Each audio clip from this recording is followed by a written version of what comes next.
Hello, everyone. Welcome. Thanks for joining our diagnostic training session today. And what you're about to see is a pre-recorded training session we did over in the United States. But be assured that a lot of the material that we cover is really applicable to any automotive application. So just be aware that yes, it is a lot of North American vehicles, but they will apply a lot of the same principles apply over in the UK as well. Now, if you do have any questions, if you're watching this during the premiere, you can just leave it in the chat. We'll be monitoring live chat. If you're watching this after the premiere, then just feel free to leave a comment underneath the video and we'll get to those as we can as well. So my name is Jason Gabrenas. I'm one of Snap-on's diagnostic technical trainers. I've been in the training department since 2013, traveling around North America, helping techs and shop owners get the most out of their diagnostic equipment. Before I did that, it was a couple years as a diagnostic sales rep at Snap-on, so I had 30 different franchisees I worked with, as well as the shops that they serviced in order to help everyone get the most out of their diagnostic needs. Then before I did that, it was 8 years at Subaru, so I worked in a dealership, and over time, I guess, just became the default diag guy in the shop. So I always ended up having the drivability problems, the intermittent problems, the weird wiring problems that would show up on those cars. And that's really where I cut my diagnostic teeth, was trying to figure out all those weird head scratcher type cars that would come into my bed. Then before that, bunch of other miscellaneous wrenching jobs. Been a little over 25 years under hood experience for me. So our topic today is Security Link. We've been talking about Security Link for the majority of last year. I know I did a few live streams on this, but we do have an update. We do have a new manufacturer that is going to be covered starting very, very soon, like imminently within the next 24 hours from when I'm filming this. So we'll talk more about that in a little bit. But Security Link, if you don't know what Security Link is, it is Snap-on's kind of umbrella that will cover any manufacturers that have these security features, these secure gateway or secured functions on their vehicles, and it'll allow you to kind of have one place to go to manage everything all in one place. We're trying to make it as easy as possible. But in order to get there, let's talk about how we got here in the first place. And we have to go all the way back to 2015. So around about then, maybe even a little before, there were these hackers that were messing around with CAN bus protocol messages and such. And they found out that they could control a Jeep, Chrysler, Dodge vehicle just if they knew the IP address of the radio of the vehicle. They could then tap in and they can control it. They could steer it. They can honk the horn. They could turn the wipers on, flash the lights, a whole host of different things. And so these hackers, as they were white hat hackers, as we would call them. So there's white hat hackers and black hat hackers. The black hat hackers are the bad guys. They're the ones who try to get your bank information and such. White hat hackers, what they usually do is they're just really, I guess, computer nerds, if you think about it that way. And they just try to find vulnerabilities in software, as it were. And then they usually, what happens is they'll let the manufacturer of that software or whatever know, hey, you got this vulnerability, you should probably take care of that. And a lot of companies even pay bounties for that. Say, hey, you find a bug and we'll pay you however X amount of dollars that they'll pay them, just to save them the headache of having to patch it up later, have a security breach. So these hackers figure this out, and then they go to Chrysler, Dodge, Jeep, whoever, and they say, hey, this is kind of a problem here. We can do this. And they told them all about it. And I guess, for lack of a better word, they didn't really care to do anything about it with that information. So what they did is they went to a magazine, Wired magazine, and back in July of 2015, this came out. And what they did is they had one of the writers for the magazine get in his Jeep, and it was out on, like a tarmac or whatever, plenty of open space. So nobody would get injured if something went wrong, like driving into the ditch like this. But they were down the road. They were in a hotel room somewhere, just hacking away, plugging away over the internet. They knew the IP address of the Jeep. They were able to get in, and they were able to control it, drive it, use the brakes, steer, all that good stuff. So obviously, this is a problem, and now it's public. So right after that, go figure, Jeep actually came out with a fix for that. So this came out in early July, and by July 16th of that year, they'd released an update for their radio that blocked external access. Now, the problem with that update, I guess you would say, is it physically needed to be updated. You had to physically have contact with the car. because it was on a USB stick. So the customer would have to drive their Jeep to the dealership, and then the technician would have to update it through the USB port on the radio. Not sure how many people would have went and got that done. I would say not all of them for sure. I would be pretty confident in saying not all of them went and got that done. So obviously they understood something needed to be done. So a couple years later in 2018, they started coming out with this. So this is the secure gateway module. It's just one example off a Chrysler product, FCA, Stellantis, whoever owns them now. But it was 2018 and 2019 model year. It kind of phased in, and then all their vehicles have it now. And the way it works is like a firewall. So we have our OBD2 connector, which would be outside access from a scan tool, of course. And then we have our radio, where outside access could come in through the internet over the Wi-Fi on the radio. Notice how the first place any of that stuff goes is directly into this secure vehicle gateway module. And then after that, once it allows access, you can then access the rest of the vehicle. So this is how FCA does it. And as far as they're concerned, you really can't do anything when it's locked. You can read codes and you can read data, and that's about it. Really, anything that sends a command to the vehicle, not so much. It has to be unlocked in order to clear codes, do bidirectional controls, programming, coding, functional tests, special functions, all that stuff that sends a command to the vehicle. Now, as we'll talk through other manufacturers this evening, other manufacturers don't do this whole lock down the whole thing. They do, okay, if you need to do a special test, whatever that special test they deem it is, then you need to secure access into that. It'll let you access a lot of the other things in the car. Just when you need to get to those special functions or whatever they are in the module, then we're going to lock it down and you need some sort of access. So that's how a couple other manufacturers we're going to talk about do that. But as far as FCA vehicles, that's how it goes. It's either all or nothing. Either you're in or you're not. So how does it work? And now this doesn't just apply to FCA. This is really going to apply to, kind of in broad strokes, how this applies to really just about every manufacturer, how they have it implemented. There could be some variances here and there. We don't need to get into the weeds on the specifics, but overall, by and large, this is how it works.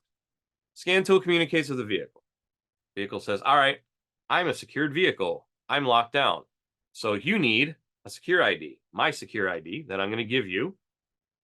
It then takes that secure ID, the tool's ID, which is probably going to be the serial number because you have to register the tool with the serial number with the manufacturer, and then username and password if necessary. So in the example of FCA, we have auto auth, so it needs a username and password. If all of that is correct and everything's in its correct spot where it needs to be, because there's a couple things that need to be in a couple different places. But once all that's done, it goes up to the cloud. Cloud says, okay, we're good. I'm going to send you down an unlock code. Take the unlock code. We can recommunicate with the vehicle. It says, okay, here's the unlock code. Can I get in? And as long as everything matches and everything's what it's supposed to be, then yeah, you're good. You're in. Check mark. Go to town. It's going to look something like this. And this is all in real time too. That doesn't take very long at all. There we go, requesting authorization, and there we go, unlocked, comes back. Obviously it's going to depend on your speed of your Wi-Fi connection, but doesn't take that long at all. And then you'll see at the top, all vehicle manufacturer secured diagnostic requests are available. So this is on a RAM, right? So that is your blanket unlock lock situation. Now, what happens if something isn't where it needs to be, something's not right, something doesn't match what's supposed to? Still going to ping the module. Module's still going to give me a secure ID. Secure ID then goes up. Tool ID, username and password. If any of that is not where it needs to be, or if any of that is incorrect, like maybe the password's wrong, or maybe the account's not paid up, auto auth in that case. In any of those cases, it's going to say, nope, sorry, that doesn't match. And we're going to send you back down and say, nope, you can't get in. And it's going to lock you out. So there's a couple different ways that'll occur. So in this case, we have one that says authorization denied. Just because it didn't unlock, something failed and it didn't unlock. Maybe it didn't have secure credentials or something like that. And then the other occasion would be, in this case, device not associated with profile. So we try to tell you what the problem is. We try not to be too cryptic about it. But in this case, device not associated with profile means this device, whatever device you were on at the time, is not added to your Snap-on profile, which we'll talk about here in a little bit.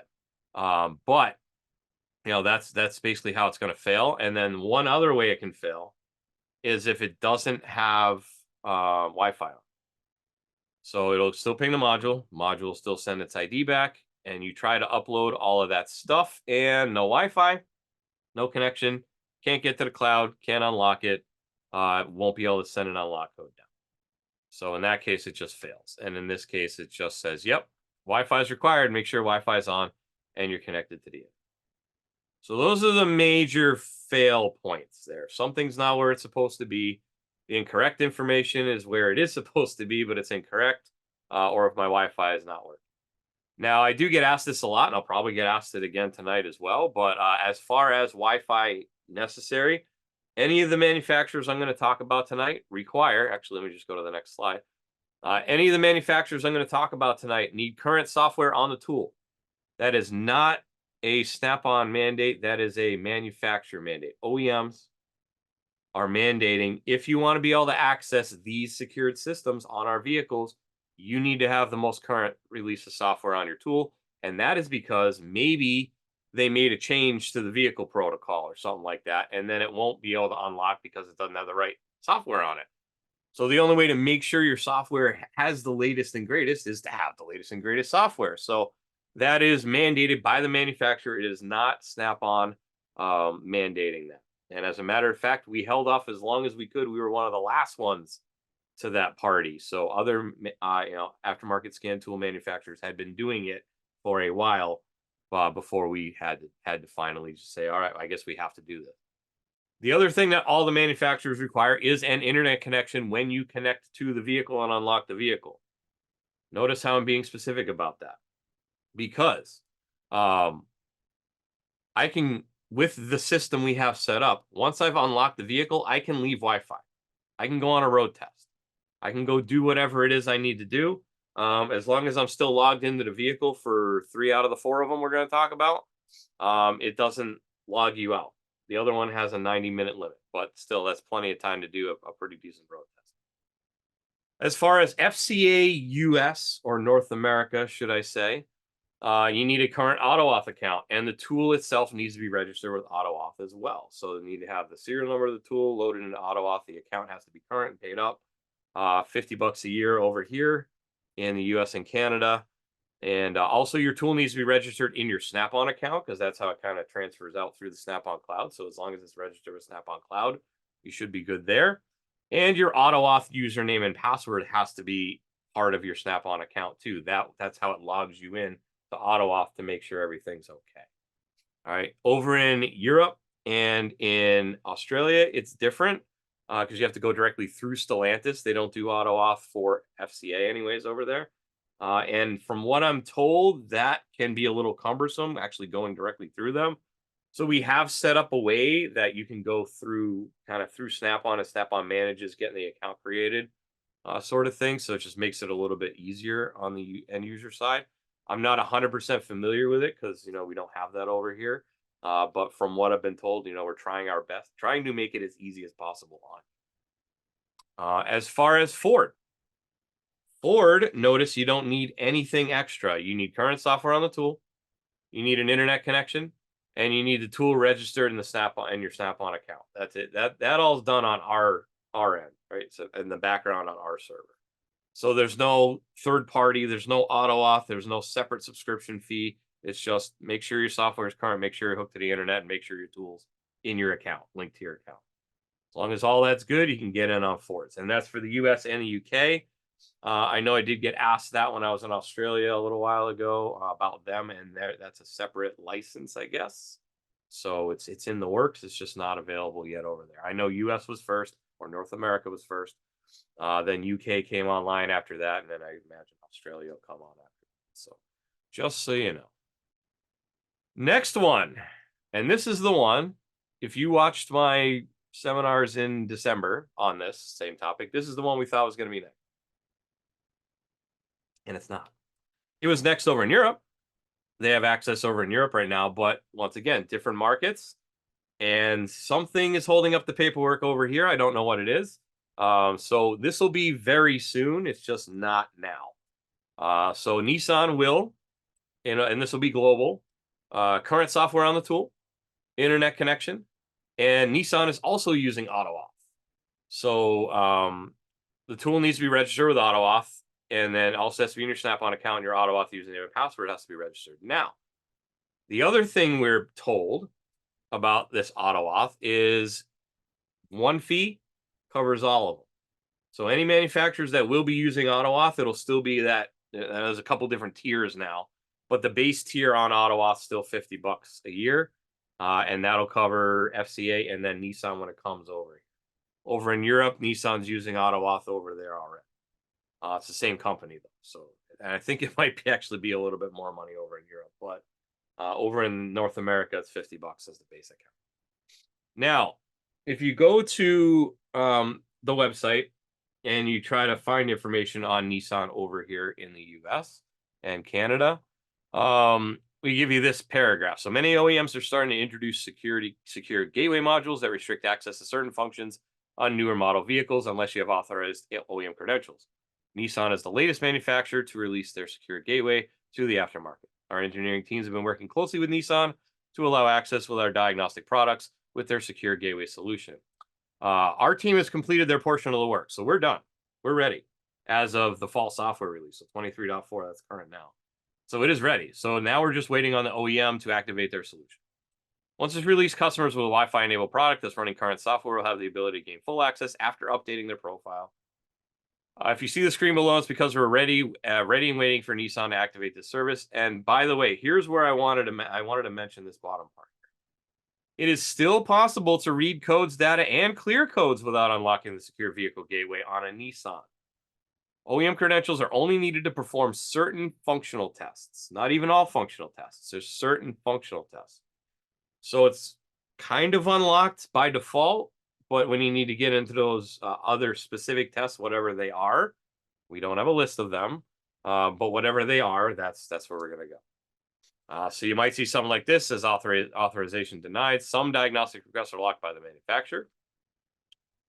And then you'll get into this screen, which it says, for vehicles that are unable to have the secure gateway unlocked, diagnostic test mode can be manually enabled. Diagnostic test mode will enable the scan tool to perform some additional functionality for many systems. Still not everything, but more. So it gives you a few different steps to go through, and then it says to go and check the 8-channel CAN gateway system in the data stream, and the gateway status PID should display diagnostic test mode or intermediate. So we would go in there, and you can see when you have it unlocked after you've done those steps, this would go to unlocked or intermediate mode, not restricted mode. That's what we would say. All right. So that's FCA, Ford, Nissan coming soon whenever the paperwork gets done. Not sure what the holdup is, but we're ready whenever it happens. Here's the one that kind of came out of the blue. I thought this one would be a little bit longer, but actually VAG. So Volkswagen Audi Group is the new manufacturer that will be will be available to unlock on January 24th. So if you're watching this live, it is January 23rd right now. So you wake up tomorrow morning, this will be available on all of our tools globally. So it is a global requirement across the board. And as far as we know, we're the first ones to market with something for this because we had to jump through a lot of hoops to get this done. But once again, current software on the tool. That's going to be a theme here. Internet connection, also a theme. Tool needs to be registered in a Snap-on account. And then here's the fourth thing is the one that sets it apart from all the other ones. You need to create a profile access code to be able to access these vehicles. So it is a 4-digit code created by you. It can be anything, as long as it's 4 digits. It can be 0000. It can be 1234. It can be 1111. It doesn't matter, but it has to match what's in your account when you enter it on the tool. That's the only check. That it's like a 2-factor authentication if you want to think about it that way. So once this does turn on, you'll be able to go into your security link part of your account, which we'll walk through this live here in a little bit in the demo environment. But Down here in the security link tab on your account, you'll notice FCA North America, FCA International, which would be Europe and Australia, Nissan Europe, Volkswagen Group, and then Nissan North America is coming soon, but Volkswagen Group will be available. And then all you got to do to add it or any of these other ones, just hit the plus. Now, when you hit the plus sign, depending on how complete your account is, you may have to add some extra information like address or some shop information, perhaps. Once all that's done, it is going to send an email verification request to your email that is registered in your account. So, I'm going to mention this again, but I would strongly advise that you check your email address that is part of that account to make sure you can access it. Because if you can't verify the email address, it's not going to work. All right. So make sure that your email address is an email address that you can access. If not, change it before you do this. All right. So it's going to go through it. Once it goes through it, you'll hit done. And then it'll say email verification required. There's also some other legalese you gotta look at. I'll show you that in a minute. But it'll say email verification required. Then you'll go to your email. It's going to look just like this. It's going to action required, verify your email address, verify the email by clicking on the button. Then you'll be able to return your account and you'll see it no longer says verification needed. Under your account information, which security links down here, account information's up here. So once again, your email address, double check the email address that's in here is correct before you add Volkswagen. If you ever need to change your profile access code, it's going to be a new box that pops up right here. Super simple. Just type over it. That's all you got to do. Just type in whatever you want that profile access code to be, and it'll log you right in. Then when you would approach the tool, it's going to look something like this. So it'll say some systems may require access to manufacturer secured diagnostic requests. Some systems. Some functions. Once again, Volkswagen Audi is going to be very similar to how Nissan is set up, where it's some, not all. It's not a blanket unlock. It is you need to unlock it to do the specific function. When you get to a function that needs it, it is going to pop up this little window on your tool, and you're going to have to type in your 4-digit PAC. As long as the PAC that's typed in here matches the one that's on your account, you get right in. And then when you back out, here's another thing. So 90 minutes you have, 90 minutes of key on time to leave this unlocked. So in this case, we're leaving the controller, we're backing out of the vehicle, and it says the controller's unlocked. It was still unlocked with 3 minutes remaining. It's going to be whatever it is. So 90 minutes, 85 minutes, whatever. However much time is left, it'll tell you. Do you wish to leave the controller open or lock it? If you leave it unlocked, it's going to set a DTC, by the way, just so you know. And it won't clear until you lock the controller. So you can either leave it unlocked or you can lock it again. And when it gets down to that 90 minutes, it's going to lock anyway. But that's just another thing that you're going to see. Just want to make you aware. So to summarize, before we go live, all manufacturers require current software on the tool. All manufacturers require an internet connection in order to authorize. FCA US, North America, Canada too.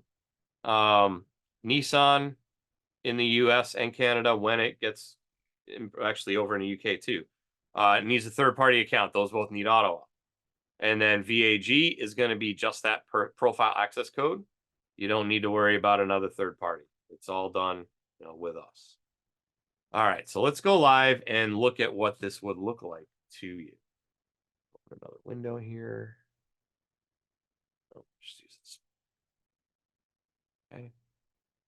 So first things first, let's go back a ways. Let's say you don't even have an account yet with Snap. So the easiest way to do that is to go to altusdrive.com. And I'll put a link in the description of the video. So you're going to go to altusdrive.com, and then you're going to create an individual account if you don't have one. Otherwise, you can just log in.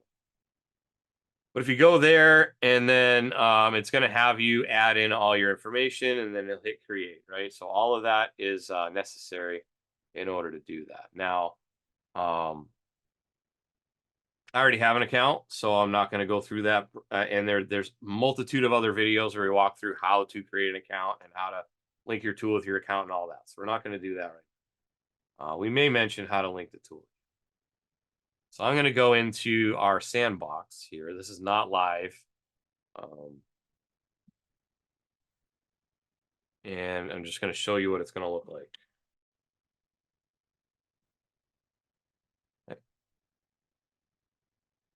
Okay, so we're going to log in. And once we do log into our account and we go into our profile manager, we want to double check everything. We want to make sure the email address is correct. Before I go any further, make sure the email address is correct. Make sure it's spelled correctly. Make sure that you have access to this email address. Maybe it's an email address from 5 years ago. You don't have it anymore. If that's the case, change it before you go any further. Then we'll come down here. Device management is where you're going to add your device, so your scan tool. So if I wanted to add one, because I don't have any here, you need a serial number, a PIN, and a code. Now, where do I get that? I'm going to pull up our scan tool. And on the Zeus Plus, it's system settings. On the other tools, it's tools. The gears, you're going to go in there and you're going to go to Get Connected. On the Get Connected screen somewhere, you're going to find the serial number, the PIN, and the code. This screen needs to remain open during this process. Otherwise, it's not going to work. So serial number, PIN, and code. Now watch what happens if I leave this screen and come back. So look at those numbers, kind of remember those. Go back in, totally different. So these are generated dynamically from the server. So you need to stay on this page. Otherwise, it's not going to work. I would suggest doing it on a separate device. All right, so you plug that in there, give the device a name, and then hit save. In this case, I can't connect to this account because, like I said, it's a demo environment, so it's not going to work. But on yours, your tool would show up. Then we want to go to Security Link. When we go to Security Link, I'm going to remove this because I want to re-add it again. So in this case, it says I have no linked manufacturers. Down here are my choices. If you're in North America, your choices are going to be FCA North America, and it's going to be Volkswagen Group. You'll still see FCA International, and I think you'll still see Nissan Europe, but those don't apply to you. Renault doesn't apply over in North America either, and that is also not live yet. So that is going to be, since Nissan and Renault are tied together, I'd imagine that's another paperwork situation. So just forget this is even there because it's not available yet. Volkswagen Group, though, will be available on January 24th, first thing of the day. It's going to go, they tell me it goes live midnight Pacific time, and they're going to do some testing in the morning. But it should be available, I would imagine. By the time East Coast US gets up, I would think it's going to be ready and rocking. So you just hit the plus sign to add it. If you don't have your account completed, like something's missing, phone number, email address, whatever, it'll prompt you for that. It'll walk you through some screens. There's another one for shop information as well. Then you get the user license agreement. So the important key here, there's another caveat down here. If the scan tool is used by multiple users, it's required that each user register the scan tool with their own technician profile prior to use. So we started this a couple years ago where you could register the same tool with multiple profiles. That way, it was kind of a planning for this. So each technician should have their own profile access code, and they should have the tool tied to their account. Check off the box to acknowledge that. And then privacy policy and so on, check the box there, and we'll hit save. And then it's going to say, all right, we sent an email verification request, and then it's done. So then email verification required is showing up there. I would then go to my email, which once again, I can't do in the demo environment. I'd go to the email, find it, hit it, and then, do my verification. Now, what if I wanted one of the other manufacturers? What if I wanted to add FCA right now? I can do that too. Just hit add, and I need my username and my password from AutoAuth, and I need to confirm my password too. There's also check boxes for that as well. Once again, individual users. If I need to go to AutoAuth to create an account, I can just click on the link right here, and it'll bring me in here. I can just hit register, and I can register myself. All right, I could do that, or I could log in if I already had it. Check, hit save, and then you're linked to that account as well. So we try to make it one central location where you can access all this stuff all in the same place. so we don't have to worry about, going to this site and going to that site and so on and so forth.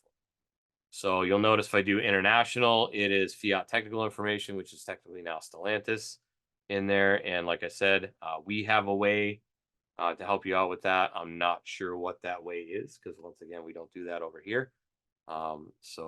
Maybe call tech support over there if you're over there. They should be able to help you out with that.